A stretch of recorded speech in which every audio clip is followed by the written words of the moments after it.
Assalamualaikum. Welcome to Gaur Publishers. My name is Rabia Abid. Our slogan is redefining the geography of education through digital resources for conceptual learning. So dear students, in this video lecture we will discuss about Gauhar Skill Up series, subject Science, class 4, unit number 8, Earth and its resources.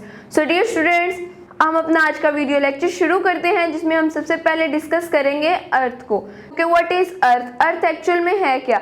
Dear students, जैसे कि हम सब जानते हैं कि एक universe है जिसमें 8 प्लैनेट्स है और उन्हीं 8 प्लैनेट्स में से एक प्लैनेट हमारी अर्थ भी है। डियर स्टूडेंट्स, अगर हम स्पेस में से अर्थ को देखेंगे तो अर्थ हमें ब्लू कलर की नजर आएगी। ऐसा क्यों है? क्योंकि earth is a combination of two things, water and land. So dear students, जो हमारी अर्थ है इसमें मोस्ट ऑफ द एरिया जो है वो कवर्ड बाय वाटर है।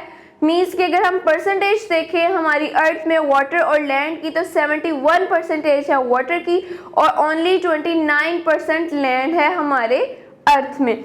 सो डियर स्टूडेंट्स, इसी के साथ साथ हम अब फिजिकल फीचर्स ऑफ अर्थ को भी डिस्कस कर लेते हैं। डियर स्टूडेंट्स, एक्चुअल में 3 फिजिकल फीचर्स हैं अर्थ के। सबसे पहले है लैंड, जिस पर हम चलते हैं, उसके बाद एयर जिसमें हम सांस लेते हैं, ब्रीथ करते हैं, and the last one is water, जो कि हम पीते हैं, ड्रिंक करते हैं टू लिव अलाइव, जिंदा रहने के लिए। डियर स्टूडेंट्स, अब हम इन्हीं 3 फीचर्स को डिटेल में भी डिस्कस करते हैं। सबसे पहले हम डिस्कस करेंगे लैंड को। लैंड क्या है? डियर स्टूडेंट्स, लैंड जो है वो पार्ट है अर्थ का रॉकी लेयर्स, मतलब एक सख्त जगह, एक ऐसी जगह जो कि सॉलिड है, उसको हम बोलते हैं लैंड, जिस पर हम चल सकते हैं, चीज़ों को रख सकते हैं जो कि सॉलिड हो, उनको हम बोलते हैं ऐसी जगह को land. So dear students, land में कौन कौन सी चीज़ें आती हैं? जैसे कि कॉन्टिनेंट्स हैं, हमारे माउंटेन्स हैं, प्लेन्स हैं, डेजर्ट्स एंड फॉरेस्ट, ये तमाम चीज़ें हैं लैंड। जैसे कि हम जानते हैं हमारे अर्थ में 7 कॉन्टिनेंट्स हैं।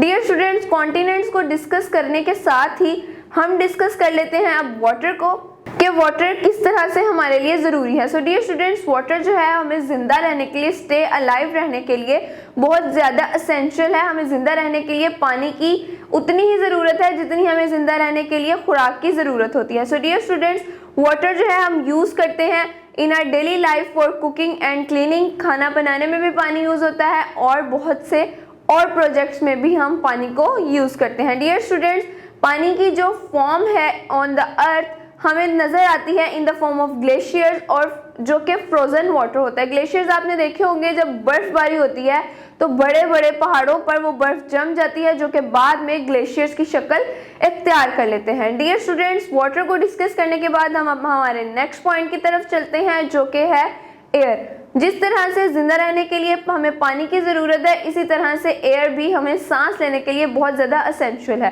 डियर स्टूडेंट्स, जो लेयर है एयर की हमारे अर्थ के अराउंड, उसको हम बोलते हैं एटमॉस्फेयर। मीन्स के हमारी जो अर्थ है उसके गिर्द एक लेयर है एयर की, उसको हम बोलते हैं एटमॉस्फेयर। और जो वो एयर की लेयर है वो मिक्सचर है डिफरेंट गैसेस का, जैसे कि nitrogen, oxygen and carbon dioxide.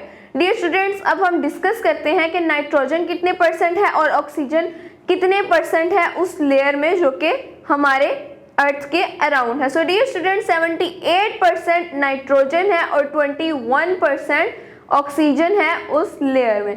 Dear students, air जो है ना सिर्फ ज़मीन के ऊपर बल्कि ज़मीन के नीचे रहने वाले जानदारों के लिए भी बहुत ज़रूरी है, क्योंकि वो जानदार हैं और उन्हें सांस लेने की ज़रूरत है, और सांस वो तभी लेंगे जब उनके पास एयर होगी। डियर स्टूडेंट्स, अब आप सोच रहे होंगे कि ज़मीन के नीचे कौन से जानदार होते हैं। डियर स्टूडेंट्स, जो छोटे छोटे कीड़े मकोड़े इंसेक्ट्स होते हैं जो कि सॉइल के अंदर रहते हैं, उन्हें भी सांस लेने के लिए एयर की ज़रूरत होती है। सो डियर स्टूडेंट्स, उम्मीद है आपको आज के इस वीडियो लेक्चर की बहुत अच्छे से समझ आई होगी। आपने इस वीडियो लेक्चर को एक से मज़ीद बार भी देखना है ताकि आपको इसकी मज़ीद अच्छे से समझ आ जाए। मिलते हैं आपसे एक नेक्स्ट वीडियो लेक्चर में, तब तक के लिए अपना बहुत सारा ख्याल रखिएगा। अल्लाह हाफिज़।